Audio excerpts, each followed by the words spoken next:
Alrighty, everybody. So I have been looking for a new vehicle now for about a month, only because I want to find the perfect one, and I wanted you guys to take a quick peek here at something that I found, just that you guys need to pay attention to if you're looking for a car. So as you see on here, it says fresh trade-in. That would indicate that somebody came in and traded the vehicle in recently. When I called the dealer, they said obviously it was a fresh trade-in. If you just look at this, it could tell you right now, okay, so it's a one owner Carfax, right? But if you click on it, go through here, obviously you can see it's had some damage reported in the past. Not necessarily a deal breaker as long as it's not, major damage, airbag deployment, that kind of stuff.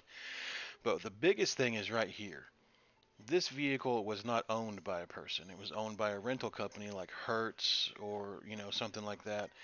So whenever it says fresh trade-in, this vehicle was never traded into the dealership. This vehicle was bought at auction. As you scroll through the Carfax, which is available through most dealer websites, most of them, you'll see it's got some minor damage here on the left that was repaired, minor damage on the front. All this stuff could be as little as a shopping cart hitting it, or it could be, just a little scratch or scuff that the rental companies want to take care of, obviously, because they don't want to rent a vehicle out that obviously has damage on it. So but is it necessarily a bad thing to buy from a rental company? I guess it really depends. You want to make sure that they did the proper maintenance. This has the service records and everything else.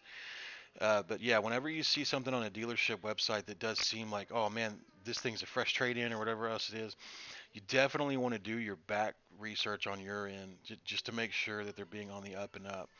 Because again, this vehicle was not traded in; it was bought at auction.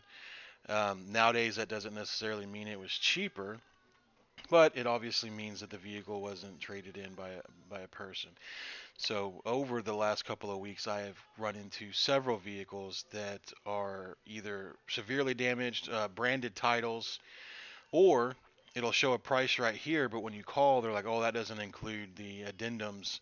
And nowadays, I guess they're putting large addendums on used vehicles as well, which is absolutely crazy. So one of them was priced at like 22 grand, I believe, and they were wanting another almost $2,000 for some GPS program and something they put on the interior seats to keep them stain proof, quote unquote. So yeah, you just got to be real careful whenever you're calling in on this kind of stuff. The last thing you want to do is get like a pre-approval based on this amount, show up to the dealership, and then they're like, hey, by the way, TTNL is this with all the addendums, and now it's $25,000, and you have to go back and get your reapproval and everything else.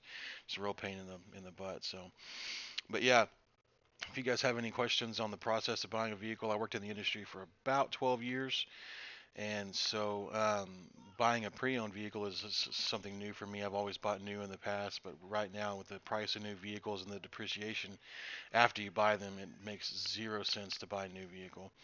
So just shoot me a comment, or if you have any questions, let me know. See you guys.